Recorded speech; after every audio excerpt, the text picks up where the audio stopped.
नमस्कार दोस्तों, जय हिंद। आप सभी का स्वागत है देहरादून स्टडी पॉइंट के यूट्यूब चैनल पर। तो साथियों, आप सभी के लिए खुशखबरी है और जो स्टूडेंट्स काफ़ी लंबे समय से आरओ की भर्ती की तैयारी कर रहे हैं, तो उनके लिए दोस्तों बहुत बड़ी खुशखबरी है और यहाँ पर आयोग ने विज्ञापन जारी कर दिया है। तो आप दोस्तों यहाँ पर देखोगे और यहाँ पर आप देखोगे कि विज्ञापन प्रकाशन की तिथि आज यहाँ पे जारी हो चुकी है, 8 सितंबर 2023 है। और ऑनलाइन आवेदन करने की जो तिथि है दोस्तों, ये 29 सितंबर 2023 है। तो यहाँ पर लास्ट डेट दोस्तों ये देख रहे हैं और आज से यहाँ पर आप फिल कर सकते हैं अपने फॉर्म और लास्ट तारीख है 29 सितंबर। ठीक है, अब यहाँ पर देखिए पूरी डिटेल के साथ हम बात करेंगे कि इसका सिलेबस क्या होगा, है ना, और इसका एग्जाम कब होना है। पूरी डिटेल में दोस्तों आपके सामने यहाँ पर डिस्कस करेंगे, तो वीडियो को दोस्तों लास्ट तक देखते रहिएगा।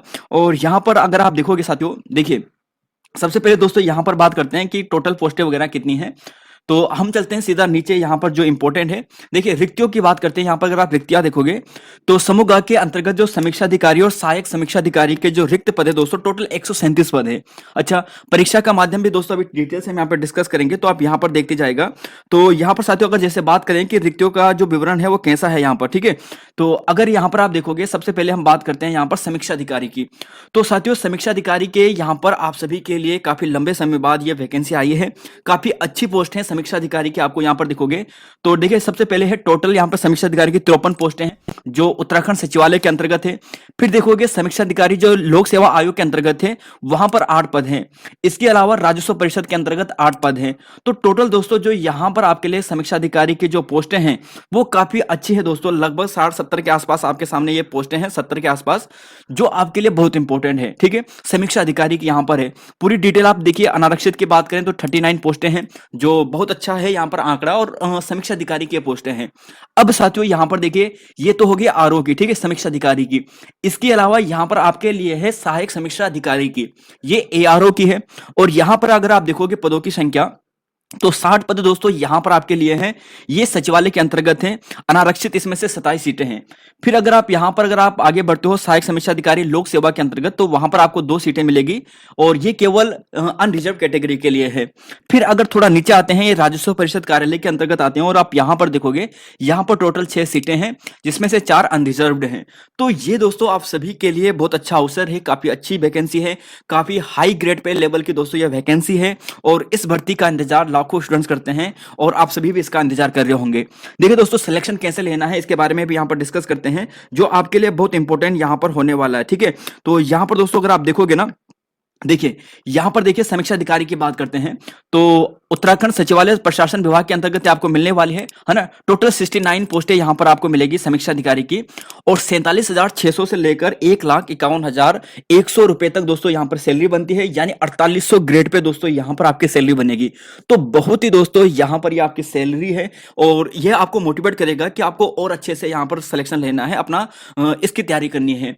अब यहां पर देखोगे पद का स्वरूप की बात करते हैं। देखिए जो यहाँ पर अगर आप देखोगे ना, ये अराजपत्रित वगैरह हो गया, अंशदायी वगैरह हो गया, तो ये तो बेसिक बात होती है, लिखी होती है हर जगह में। देखिए शैक्षिक अर्हता क्या होनी चाहिए। देखिए शैक्षिक अर्हता दोस्तों आपका ग्रेजुएशन होना चाहिए। ग्रेजुएशन अगर आपने किसी भी स्ट्रीम से किया है वो आपके लिए यहाँ पर होगा। कंप्यूटर हिंदी टंकर देखिए दोस्तों, ये 4000 की डिप्रेशन का है, जो आपके लिए बहुत ज्यादा कोई बड़ी बात नहीं है, जो आसानी से कर सकते हैं। और यहाँ पर कंप्यूटर के साथ साथ दोस्तों तीसरा है हिंदी, इंग्लिश टाइपिंग भी है। इंग्लिश टाइपिंग यहाँ पर 8000 की डिप्रेशन का है, ये थोड़ा ज्यादा होता है। यानी इंग्लिश तो कोई भी आसानी से वैसे कर ही देते हैं, इसमें ज्यादा स्पीड जल्दी आ भी जाती है। और साथ ही दोस्तों ये थोड़ा बहुत बेसिक होना चाहिए, कंप्यूटर का आधारभूत ज्ञान होना चाहिए, एमएस वर्ड के बारे में, एक्सेल के बारे में, है ना।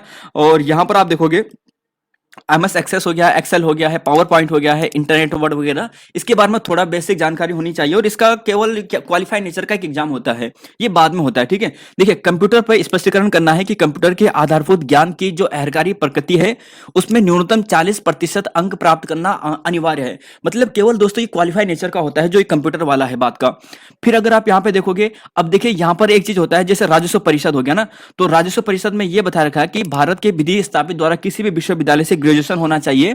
हिंदी में 4000 की डिप्रेशन जैसा कि सेम बताया गया है, और कंप्यूटर में जो अंग्रेजी टाइपिंग है 8000 की डिप्रेशन, ये यहां पर मांगा गया है। तो नॉर्मल यही है दोस्तों आपके लिए। अब देखिए अधिमानी आहर्ता, जिसके पास अगर कई बार क्या होता है कि नंबर बराबर बराबर आ जाते हैं, तो उस कैटेगरी में क्या होता है कि ये आपका काम आ जाते हैं, ठीक है, थोड़ा बहुत आपको बेनिफिट कर देते हैं। तो जैसे एनसीसी वगैरह जिसके पास होती है। अब देखिए एज लिमिट की बात करते हैं, तो एज लिमिट अगर आप देखोगे ना यहाँ पे 21 से लेकर दोस्तों 42 साल तक है, तो आपके लिए बहुत अच्छा है और काफी अच्छी वैकेंसी है दोस्तों, इसकी मजबूती से तैयार कीजिए।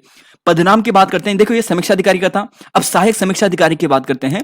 तो यहां पर इसकी बात करें तो 44,900 ग्रेड पे 44,900 से लेकर 1,42,000 इसकी सैलरी होती है।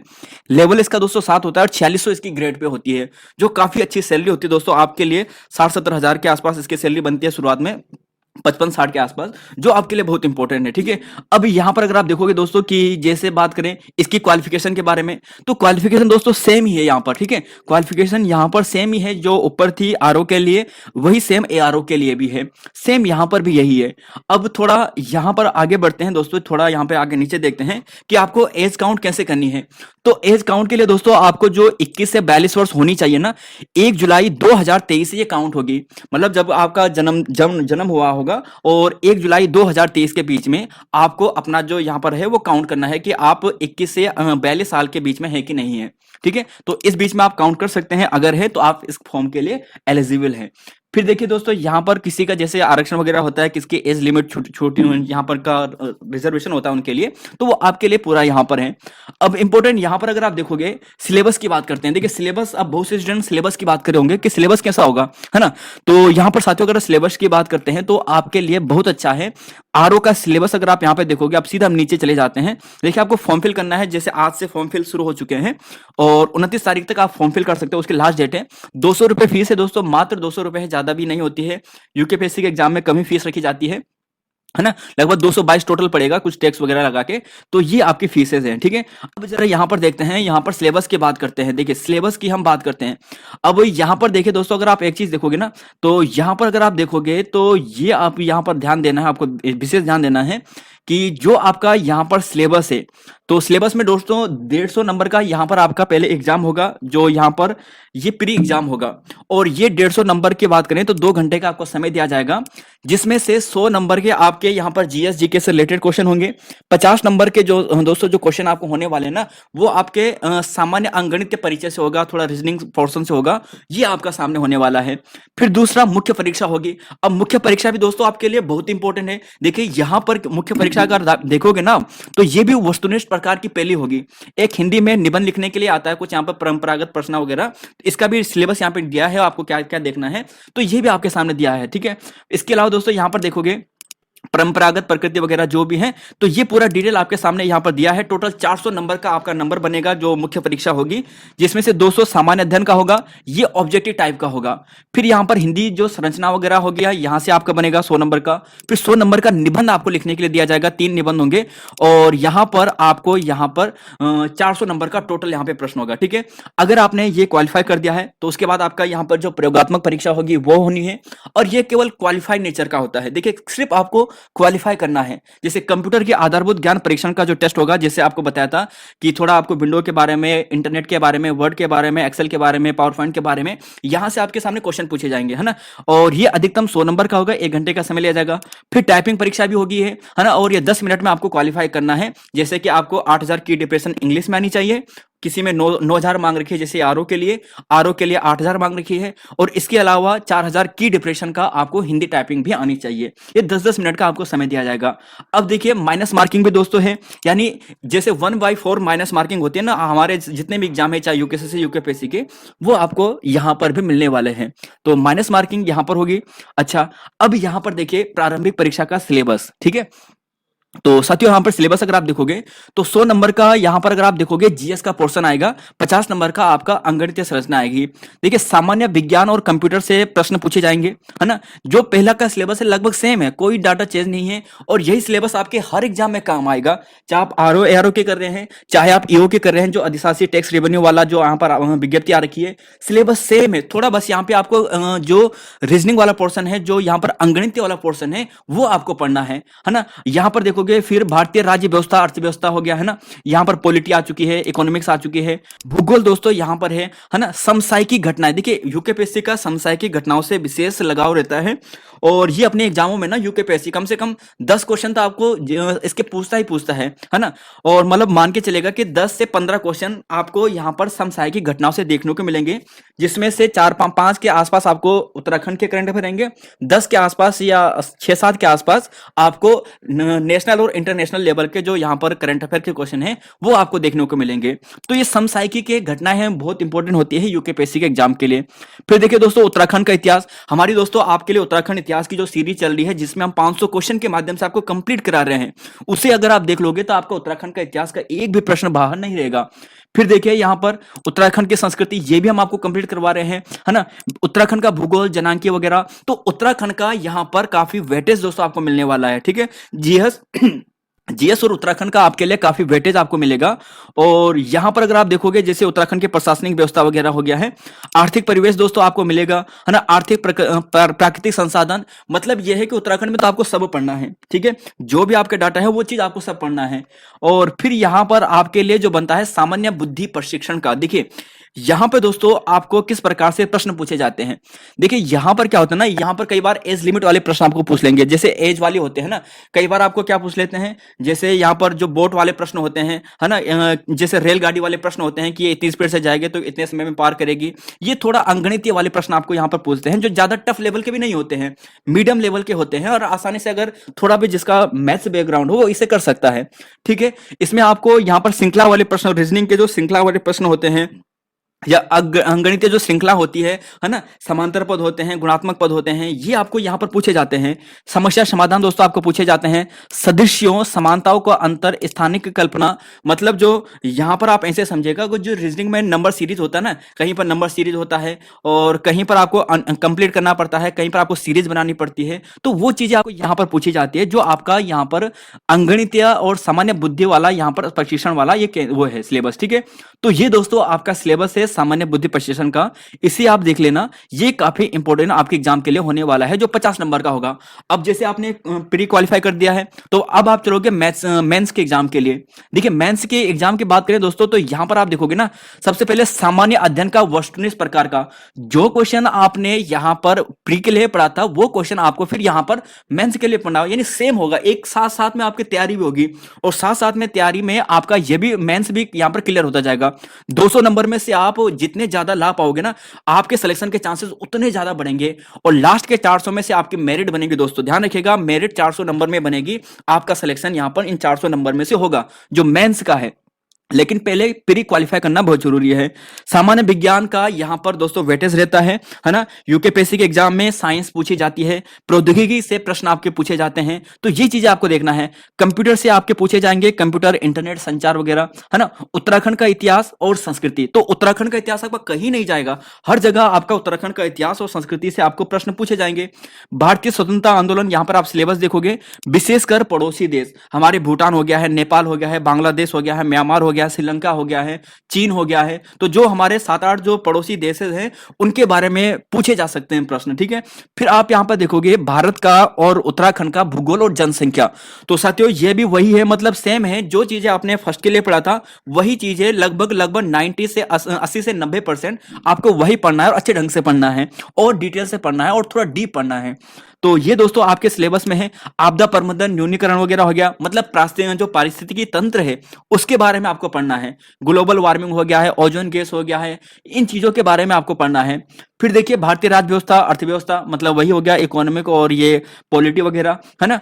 उत्तराखंड की राज्य व्यवस्था वगैरह हो गया है। फिर आप देखोगे उत्तराखंड की अर्थव्यवस्था, तो अर्थव्यवस्था में दोस्तों बेसिकली आप ये जानिए कि उत्तराखंड की अर्थव्यवस्था में जैसे पर्यटन वगैरह हो गया है, यहां से प्रश्न पूछे जा सकते हैं। अच्छा, यहां पर जैसे कृषि, पशुपालन, जोत वगैरह हो गया है, चकबंदी हो गया है, वन संसाधन, देखिए वन संसाधन इसके अंतर्गत आ जाएंगे, तो वन रिपोर्ट को आपको यहां पर पढ़ना पड़ेगा, है ना। बागवानी संबंधित फसलें, ये फसल चक्र आपको पढ़ना पड़ेगा। और अर्थव्यवस्था में आपके सामने जो यहाँ पर बजट आया है अभी लेटेस्ट वाला 2022-23 का, और उस समय तक जब तक आपका दूसरा ये मेंस एग्जाम होगा तब तक आपका नया नया बजट भी आ जाएगा, तो उस बजट को भी आपको पढ़ना है। तो उत्तराखंड का बजट आपको पढ़ना है। अच्छा, राष्ट्रीय और अंतर्राष्ट्रीय महत्व की समसामयिक घटनाएं, तो 10 से 15 नंबर, तो केवल आपको 15 नंबर आपको केवल यही देखने को मिलेगा करंट अफेयर का। हो सकता है कभी कभी 20 नंबर भी पूछ दे, तो यूकेपीएससी करंट अफेयर पर फोकस रखता है, ये चीज आपको ध्यान रख लेनी है। ठीक है, 5-6 करंट अफेयर तो केवल आपको उत्तराखंड के ही पूछेगा, बाकी 10 के आसपास या 15 के आसपास आपको नेशनल और इंटरनेशनल लेवल पर पूछेगा। तो देखिए दोस्तों, ये तो 200 नंबर का था। अच्छा, अब आपने देखा कि जैसे आपके यहां पर हो गया है, तो इसके बाद आपका क्या होगा कि ये लिखने वाला होगा, द्वितीय प्रश्न होगा लिखने वाला, हिंदी संरचना का होगा। और यहां पर दोस्तों आप देखोगे 100 नंबर का होगा।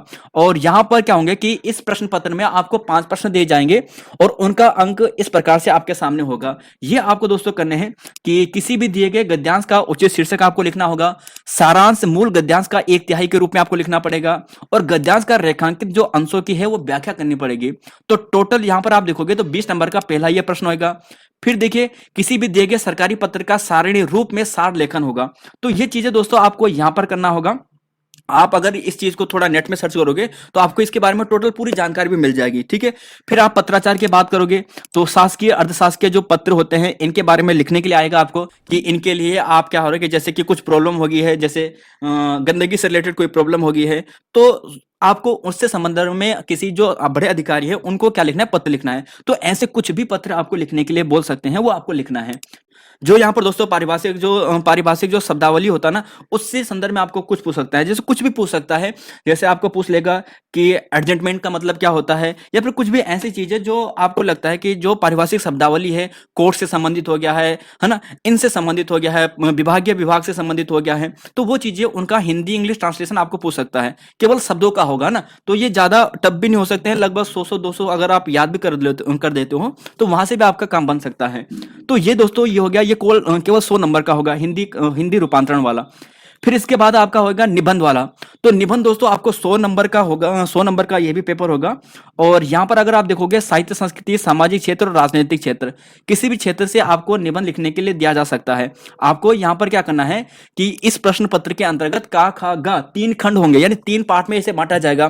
प्रत्येक खंड में से एक एक शीर्षक का चयन करते हुए दी गई शब्द सीमा में कुल 3 निबंध आपको हिंदी अथवा अंग्रेजी भाषा में लिखने होंगे। तो हिंदी स्टूडेंट्स के लिए दोस्तों बहुत अच्छी बात है कि जो स्टूडेंट्स को अंग्रेजी थोड़ा वीक होती है ना, तो अंग्रेजी जिनकी वीक होती है तो उनका सिलेक्शन थोड़ा क्या हो जाता है कि जैसे यूपीएससी लेवल में थोड़ा कमजोर हो जाता है, क्योंकि उनकी इंग्लिश कमजोर होती है।